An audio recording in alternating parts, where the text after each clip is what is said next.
안녕하세요. 이동열 목사와 함께하는 매일 성경 큐티 시간입니다. 오늘 우리가 함께 나눌 본문은 스가랴 1장 7절부터 21절 말씀입니다. 이스라엘 백성들이 70년의 포로 생활을 마치고 고향 땅 예루살렘으로 돌아왔을 때 그들의 가슴은 벅찼을 것입니다. 이제는 자유다. 이제는 성전을 다시 세우자. 그들은 눈물로 기초를 놓고 성전 건축을 시작했습니다. 하지만 현실은 그리 녹록지 않았습니다. 외부의 방해, 내부의 무기력, 경제적 어려움, 결국 16년 동안 성전 건축은 중단되었고 사람들은 다시 자기의 삶으로 돌아가 버렸습니다. 바로 그 시점에 하나님은 2명의 선지자를 보내시지요. 한 사람은 학개, 그리고 또 한 사람은 스가랴입니다. 어제도 말씀드린 바와 같이 학개는 비교적 직설적으로 너희는 하나님의 집보다 내 집만 생각하느냐라고 책망했고, 스가랴는 조금 다르게 환상과 위로의 말씀으로 격려하며 말씀을 전하였습니다.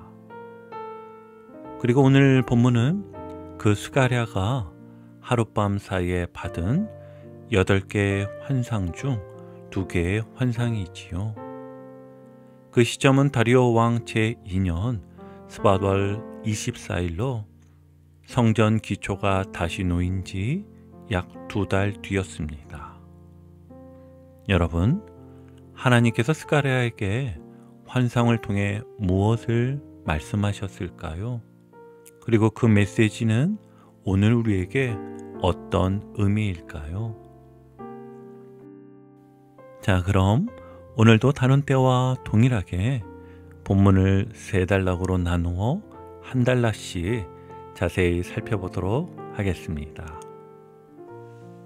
그 첫 단락의 말씀을 함께 보면 스가랴는요, 밤에 하나님께서 보여주시는 환상을 봅니다. 8절입니다. 내가 밤에 보니 사람이 붉은 말을 타고 골짜기 속 화석류 나무 사이에 섰고 그 뒤에는 홍마와 자줏빛 말과 백마가 있기로. 아멘. 여기에는 몇 가지 이미지가 나오는데요. 먼저 눈에 들어오는 것은 화석류 나무입니다. 현대적으로는 화석나무라 불리는 이 나무는 단순한 식물이 아니라 유대인들에게 이 나무는 불멸과 영생, 회복과 축복의 상징이었습니다. 왜냐하면 이 나무는 마치 죽은 듯 하다가도 다시 살아나는 놀라운 생명력을 품고 있기 때문이었지요. 그래서 예로부터 초막절 때 초막을 지을 때나 신부의 화관을 만들 때 이 나무가 쓰일 만큼 생명과 은혜, 회복을 뜻하는 나무였습니다. 바로 그 생명의 상징인 화석류 나무 사이에 한 사람이 붉은 말을 타고 지금 서 있습니다. 그리고 그 뒤로 붉은 말, 자줏빛 말, 백마가 뒤따라옵니다. 여러분, 이들은 단지 동물이 아닙니다. 성경은 분명히 말하고 있습니다. 10절을 보니까 여호와께서 땅에 두루 다니라고 보내신 자들, 즉 이들은 하늘의 순찰대입니다. 하나님의 명령을 받고 세상 곳곳을 살피는 존재들이었지요. 그 순찰자들이 하나님께 11절과 같이 보고를 드립니다. 우리가 땅에 두루 다녀보니 온 땅이 평안하고 조용하더이다. 언뜻 이 말만 보면 참 좋아 보입니다.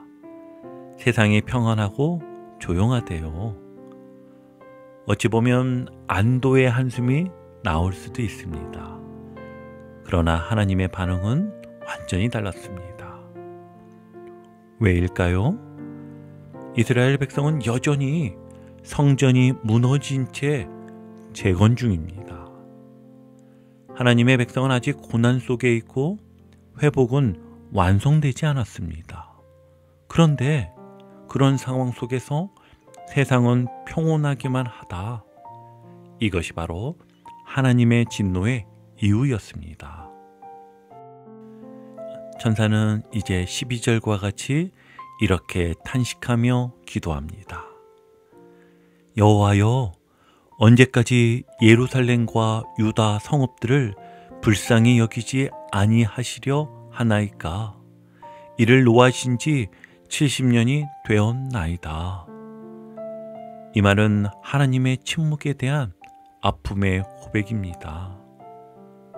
하나님, 왜 이렇게 오래 침묵하십니까? 언제쯤 회복이 이루어질 수 있겠습니까? 하지만 바로 그 다음 구절이 이 환상의 전환점이 됩니다. 우리 13절 한번 같이 볼게요. 여호와께서 내게 말하는 천사에게 선한 말씀, 위로하는 말씀으로 대답하시더라. 아멘. 여러분, 하나님은 침묵하지 않으십니다. 눈에 보이지 않아도 하나님은 여전히 일하고 계십니다. 우리를 향해 선한 말씀, 위로의 말씀을 준비하고 계시는 하나님이십니다. 이 환상의 첫 장면은 이스라엘 백성에게 그리고 오늘을 살아가는 우리에게 이렇게 말해줍니다. 고난의 끝은 회복의 시작이다. 조용한 시기일수록 하나님의 준비는 더욱 깊다. 여러분, 혹시 지금 여러분의 삶이 너무 조용하다고 느껴지십니까? 기도에도 응답이 없는 것 같고 변화도 일어나지 않아 답답하십니까? 그러나 꼭 기억하십시오. 하나님의 침묵은 부재가 아니라 준비였습니다. 하나님은 순찰대들을 통해 땅을 살피시고 지금도 여러분의 삶을 주목하고 계십니다. 그물은 선한 말씀, 위로하는 말씀으로 여러분을 다시 세우시려는 분이심을 꼭 기억하시길 바랍니다. 그러니 우리가 해야 할 일은 오직 한 가지입니다. 묵묵히 예배의 자리로 나아오는 것, 하나님의 말씀을 붙잡고 기도하는 것, 침묵 같아 보이는 그 시간 속에 하나님은 회복을 위한 먹줄을 이미 치고 계십니다. 오늘도 그분을 신뢰하며 조용한 가운데 들려오는 하나님의 속삭임에 귀 기울이시기를 주님의 이름으로 축복합니다. 계속해서 이어지는 두 번째 단락을 보면 앞에서 하나님께서 회복의 약속을 선포하신 첫 번째 환상을 함께 살펴보았지요. 그 환상이 끝나고 나서 스가랴는 또 하나의 환상을 보게 됩니다. 이번 환상은 앞보다 더 인상적인 이미지로 시작이 됩니다. 스가랴가 눈을 들어 바라보니 4개의 뿔이 나타납니다. 스가랴는 이 뿔들이 무엇인지 물어보았습니다. 그러자 하나님의 천사가 이렇게 대답합니다. 19절입니다. 이들은 유다와 이스라엘과 예루살렘을 흩은 자들이니라. 아멘. 여기서 뿔은 단순한 동물의 뿔이 아닙니다. 성경에서 뿔은 언제나 힘, 권세, 파괴력을 상징하였습니다. 다시 말해 이 네 뿔은 하나님의 백성을 무너뜨리고 흩어지게 만들었던 외세의 제국들, 강력한 정치적 세력들을 뜻하는 것이었습니다.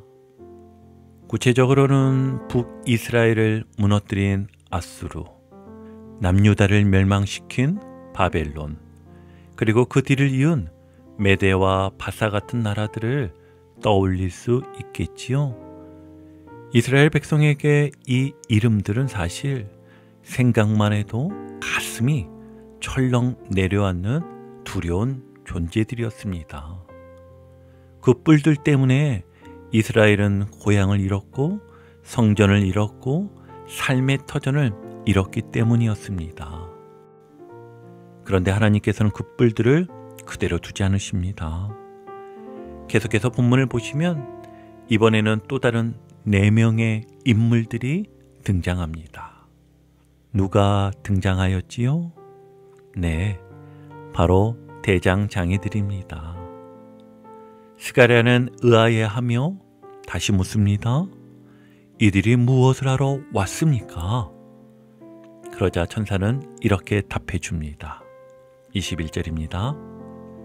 그 뿔들이 유다를 흩어 사람들이 능히 머리를 들지 못하게 하였으나 이 대장장이들이 와서 그들을 두렵게 하며 그 뿔들을 꺾으려 하노라. 아멘. 여러분, 이게 무슨 뜻일까요? 하나님께서 하신 말씀은 분명합니다. 내 백성을 짓밟은 권세는 결코 그냥 두지 않겠다. 나는 반드시 그 권세를 꺾을 자들을 일으킬 것이다. 여기서 대장장이는 단순한 직업인이 아닙니다. 대장장이의 손에는 여러분 무엇이 들려 있습니까? 네, 망치였습니다. 그 망치로 뿔을 깨뜨리는 모습은 하나님께서 어떻게 악한 세력을 무너뜨리시고 자신의 백성을 위한 공의와 회복을 이루시는지를 보여주는 강력한 상징입니다. 대장장이들이 누구인지 구체적인 이름은 나오지 않지만 그보다 중요한 건 바로 이것입니다. 하나님은 늘 대안을 준비하신다는 사실이지요. 세상의 불이 아무리 커 보이고 우리의 삶을 무너뜨리는 세력이 거대하게 느껴져도 하나님은 그 뿔을 꺾을 망치를 반드시 준비하고 계십니다. 여러분, 이 두 번째 환상이 주는 메시지는 그래서 아주 분명합니다. 첫 번째는 뿔이 무섭지만 하나님의 망치는 더 강하다는 것이고, 두 번째는 세상에 아무리 우리를 눌러도 하나님은 우리를 다시 세우실 수 있는 분이라는 것입니다. 그러니 오늘도 우리가 해야 할 일은 뿔 앞에 눌려 고개 숙이는 것이 아니라 대장장이 되시는 하나님을 바라보는 것이겠지요. 오늘 우리의 삶에도 뿔 같은 존재들이 분명 있습니다. 어떤 이에게는 계속되는 질병, 누군가에게는 무너진 관계, 또 어떤 이는 가난이나 실패, 또는 사탄의 정죄와 유혹일 수 있습니다. 그 뿔들은 마치 머리를 들지 못하게 만들 정도로 우리의 마음을 짓누르고 무력하게 만들곤 하지요.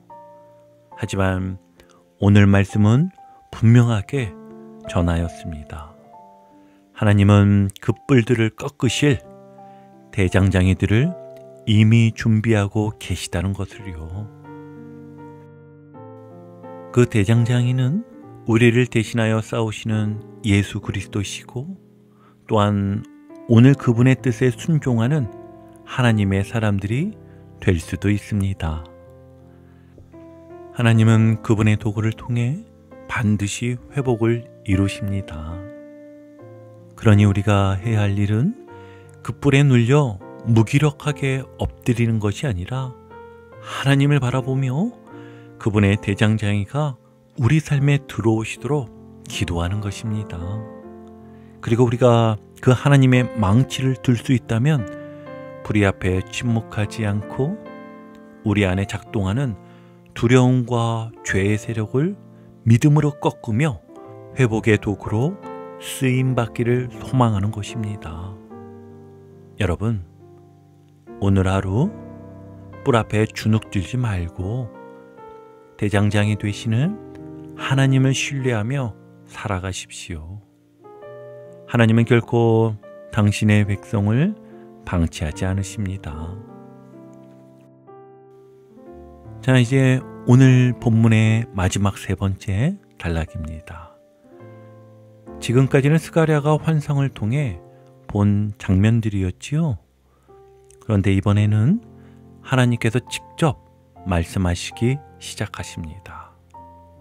천사의 보고를 들으신 하나님께서 당신의 마음이 어떤지를, 그리고 지금 무엇을 하시려는지를 분명하고 정확하게 선포하십니다. 먼저 하나님은 이렇게 말씀하십니다. 내가 예루살렘을 위하여 시온을 위하여 크게 질투하며, 그리고 이어서 이렇게 덧붙이십니다. 아니란 여러 나라들 때문에 심히 진노하나니 나는 조금 노하였거늘 그들은 힘을 내어 고난을 더하였음이라. 아멘. 여러분, 여기서 질투한다는 표현이 나옵니다. 우린 보통 질투라고 하면 부정적인 감정을 떠올리지요. 하지만 성경에서 하나님이 질투하신다는 말은 전혀 다릅니다. 이 질투는 바로 뜨거운 사랑, 강렬한 애정의 표현입니다. 하나님은 당신의 백성을 너무나 사랑하시기 때문에 그들이 억울하게 당하고 짓밟히는 모습을 그저 보고만 계실 수 없는 분이십니다. 이스라엘은 하나님의 진노로 인해 징계를 받았고 결국 바벨론에 의해 포로로 끌려갔습니다. 하지만 하나님께서 잠시 허락하신 그 징계의 시간에 세상은 오히려 더 큰 상처와 고통을 이스라엘에게 가했습니다. 그래서 하나님은 이렇게 말씀하십니다. 나는 조금 노하였거늘 그들은 힘을 내어 고난을 더하였다. 여러분, 이 말씀이 얼마나 따뜻한 말씀인지 느껴지십니까? 하나님은 우리 고통을 외면하지 않으시는 분이십니다. 우리가 어디서부터 아팠는지, 무엇이 우리에게 상처가 되었는지를 정확히 아시는 분이시지요. 그리고 그분은 그 상처를 그대로 두지 않으십니다. 16절과 17절을 보니 하나님께서 이렇게 선포하십니다. 그러므로 내가 예루살렘에 돌아왔은즉 내 집이 그 가운데에 건축되리니 예루살렘 위에 먹줄이 쳐지리라. 나의 성읍들이 넘치도록 다시 풍부할 것이요 여호와가 다시 시온을 위로하며 다시 예루살렘을 택하리라. 아멘. 여러분, 이건 단순한 격려의 말씀이 아니지요. 이건 하나님께서 공식적으로 회복을 선언하신 말씀입니다. 지금은 성전이 무너져 있고 예루살렘은 여전히 폐허처럼 보이지만 하나님은 이미 그 토성에 돌아오셨고 다시 성전을 세우시겠다고, 다시 풍요롭게 회복하시겠다고 말씀하십니다. 특히 예루살렘 위에 먹줄이 쳐지리라는 표현이 매우 상징적인데요. 먹줄은 건축의 기준선입니다. 하나님께서 이제 회복의 설계도를 펼치시고 기초를 정확하게 잡기 시작하셨다는 뜻이지요.